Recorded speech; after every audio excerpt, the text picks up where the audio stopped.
Hey guys, what is up? It is me, Pagey, here once again with another video on Superman and Lois Season 2, and this is going to be my trailer breakdown for Episode 5. We are a third of the way through the season once this episode airs, which is pretty crazy to think.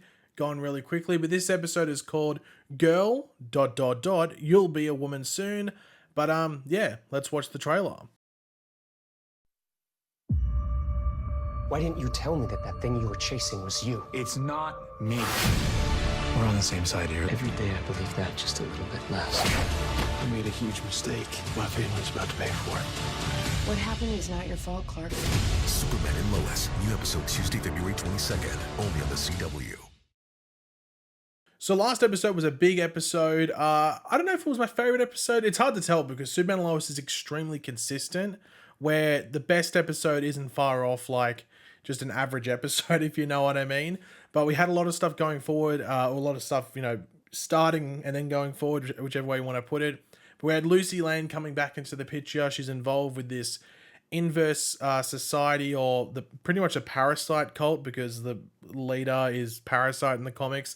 So I'm just calling it Parasite cult, but whichever way you want to put it, inverse society, Parasite cult, both work. Of course, Jordan is about to, you know, start honing in his abilities and training more. And this trailer does hint at it quickly. Some of you might have missed it in the trailer, but we'll focus in on it in this video. And of course, I mean, Bizarro, a lot of stuff going on there, and a lot of questions, which once again we'll talk about in this video. And of course, Lois is, well, she's in the mud in multiple ways. All the Lucy Lane stuff, but also her partner in crime, Chrissy, does not trust her and looks to be going behind her back as well. So yeah, things are unraveling really quickly and really early this season. Now, usually we'd go over the synopsis to give us a bit more context or a better idea, or just give us more stuff for this episode, but we don't have one yet. Yeah, so just throughout the video, be sure to let me know your various opinions and thoughts and theories and predictions and everything like that in the comment section down below leading into this episode. I'm always curious to hear what you guys have to say. And of course, if you're going to enjoy the video and you're looking forward to this episode, drop a like on it to do all that. But you might be wondering, well, why don't we have a synopsis? And also, what was that date in the trailer? Well, we're actually on a break for 2 weeks. I did mention this in my review for last episode, but the Winter Olympics are on. As an Australian, we don't really win that many medals at the Winter Olympics. We might be lucky if we get like several, but like not compared to the summer one. So it doesn't really interest me that much, but it's a big thing in like obviously North America and people that actually, you know, it snows consistently in most places up there. So they're on break for 2 weeks. Really it's 3 weeks, but it's 2 weeks without an episode. So next week there's no episode. The week after that there's no episode, and then we return the week after that, which is February 22nd. That's the date for the return date for this return episode. So yeah, I think they're replaying just older like episode 1 and episode 2 episodes from this season in those weeks we don't have a new episode. But yeah, this new episode won't air for 3 weeks. So yeah, bit of a bummer, but that's just how the cookie crumbles sometimes. But let's just jump into this trailer. So there's a lot of stuff happening, not anything ridiculously worth talking about. It's more translating what's happened before and what's, you know, sort of being referenced in this trailer and then just, you know, merging into one discussion. But of course we do see Superman floating up in the atmosphere. Obviously he must be listening out for Bizarro maybe, or just general crime, whichever way you want to put it. But the question of what is Bizarro is a big thing, I think, for this season, and especially the next few episodes. Because as we see in the trailer, the military, or the very least Lieutenant Mitch Anderson, thinks it's actually Superman, or like, is it a Superman from another Earth? Because it looks like you, like what's going on there? But of course we know it isn't Superman because he's standing right there. We've clashed. We knew the whole thing. You know, we're led to believe it's Doomsday, then it's Bizarro. Like, we know it's not Superman. But, you know, in regards to like the what is Bizarro question, also you have to ask, like, where did Bizarro come from? Like, obviously he came from the ground, but he didn't evolve from a freaking rock. So where did he come from? Now, one theory I have, because it sort of leans into what's happening with the government in this season, is whether Bizarro was a failed clone. Because they did talk about specialists that the DoD had specifically for Superman in episode 1, I think it was, where potentially they could have taken DNA from him to potentially clone him. And as we know, the government wants Superman on their side, but Superman is its own, you know, it's Clark, it's Kal-El, he's his own sentient being. He can make up his own minds. And as we saw earlier this season, he's, you know, saving people around the world, not focusing directly in America like the government would want. So of course they would want their own version of Superman just focused on America. And that's why we have these powered kids from this school, the Supermen of America, which we've seen the past 3 episodes. And of course, 2 of them died thanks to Bizarro last episode. So I think it's pretty logical that potentially in the past, whether it was 5 years ago, 10 years ago, 20 years ago, however long it was, the government potentially tried to clone Superman. Now, whether it was actually through his DNA or just something else is another question, but the fact that it looks like, Superman, just with weird markings on his face, grey skin and blue eyes, it makes you think that DNA was used. And then, of course, you have to wonder, was Amatech involved? Like, they're involved with the military in the comics, and that's, potentially why we had Dr. Faulkner from Amatech and the DoD controlling the mines just before Bizarro broke out looking like Doomsday. And of course, they knew what was coming up with some sort of like actual being, and it seems like he's more powerful than they expected. So do they know exactly what was going on down there, to start off with? Like, was Bizarro buried down there to cover their tracks because it was a failed experiment and they couldn't actually kill him? Because I guess he's, they wouldn't know like the whole kryptonite thing because Bizarro works differently. So there's a lot of questions. And also you have to wonder what's going on with the necklace as well. Like, the necklace is another question. Of course, the DoD now has their necklace. Most likely Tag Harris took it, but I'd assume he gave it to Lieutenant Anderson, unless he kept it for himself to give to Superman.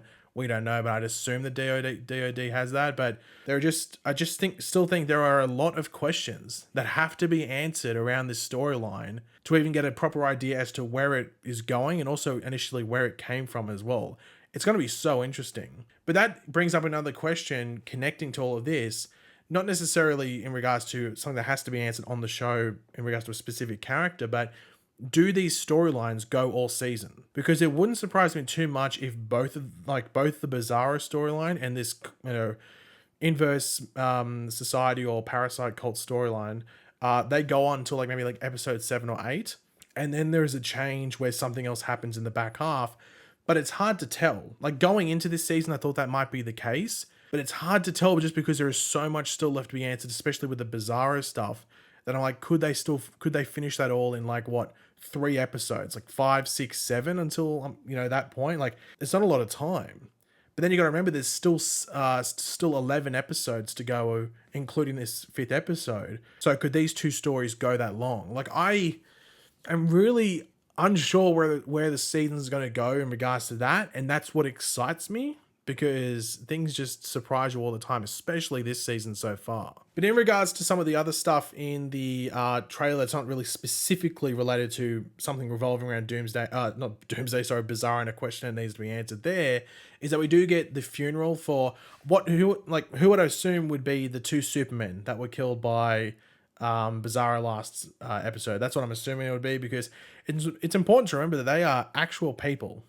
They're not clones. They're not just made of jelly. They're actual people, just like Tag Harris. They just work for the government. They also appeared older than Tag, so maybe they were actual military, but beforehand, they were soldiers that got powers or given powers through Kryptonite. I'm not too sure, but they're actual people. That's very important to remember. So they'd actually have a proper funeral. They just wouldn't be chucked in a hole and forgotten about. They're actual military people. But it makes you wonder what the response will be, especially if footage gets out there which shows this Superman looking dude choking and killing, snapping the necks of these 2 military, people that have been saving people the past few episodes. So it might not be a good look if that footage gets out. But speaking of big things from last episode as well, obviously we saw John Henry now in a coma. He's breathing by himself, but he was knocked out, issues, got pretty heavily hurt.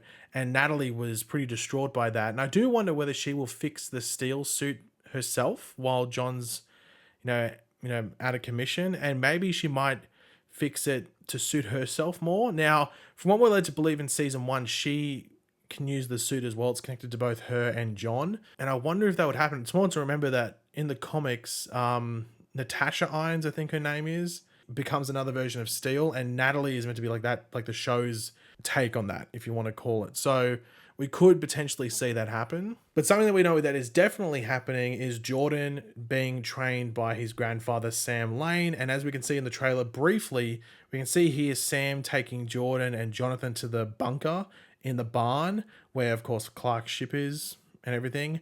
And we're getting some fight club between Jonathan and Jordan. Now, of course, is this Sam thinking that Jonathan is just normal? without the X-Kryptonite, or does he find out about the X-Kryptonite in this episode and thinks, well, hold on, you got these powers, you may as well go up against each other? That's interesting. And also, like, just with Jonathan, that X-Kryptonite stuff as well, it makes you wonder whether he's going to get addicted to it, because it's just, well, the power rush. I mean, I think most people would, like, oh my God, I'm super powerful, or I can sense all this stuff, or it makes me excel in this area. You'd go back for more, but does it get worse and worse and worse as time goes on? So that's a big issue that Jonathan's going to be facing going forward, because you have Jonathan with these artificial powers, if you want to call it, and Jordan with these natural powers that he's getting through genetics. And I could definitely see that causing some drama. But to finish off the video, based off the trailer, speaking of drama, Kyle's mistake coming back to bite him and his family. I don't know necessarily where this is going to go as a whole, because I thought we'd sort of, and I don't think it's necessarily criticism on the show, but we obviously had Kyle in a bad place last year, but there was not much like consequence to that, and I think we're seeing the consequences now. So it's not just like, oh, we're going to wrap it up all in season 1 and Kyle's like the hero of the story now. Like, Kyle went into a pit of despair and just self-loathing, whatever you want to call it, last season, and obviously he did some things, some regrettable things. Like, he didn't kill someone or anything, but obviously in this case he cheated on Lana and was doing stuff that he shouldn't have been doing, and now he's facing the repercussions and people know about it. So I'm interested to see where Kyle goes as a character and whether it ends in any sort of good space for him. I'd hope it does, but at the same time, I don't know, because this show just surprises you, and they might make Kyle pay for those consequences via his marriage and I guess his family, but that's for us to wait and find out. But yeah, guys, thanks for watching. As I said, we've got a bit of a break until the next episode, just under 3 weeks from now until this episode will air, but that should go by pretty fast. I mean, it only feels like yesterday that season 2 premiered, so that was 3 weeks ago as well. But yeah, if you enjoyed the video, it would be awesome if you could drop a like on it to show support. Let me know in the comment section down below your various opinions about everything, and of course, if you are new to the channel, make sure to subscribe, and I'll catch you guys later, and goodbye.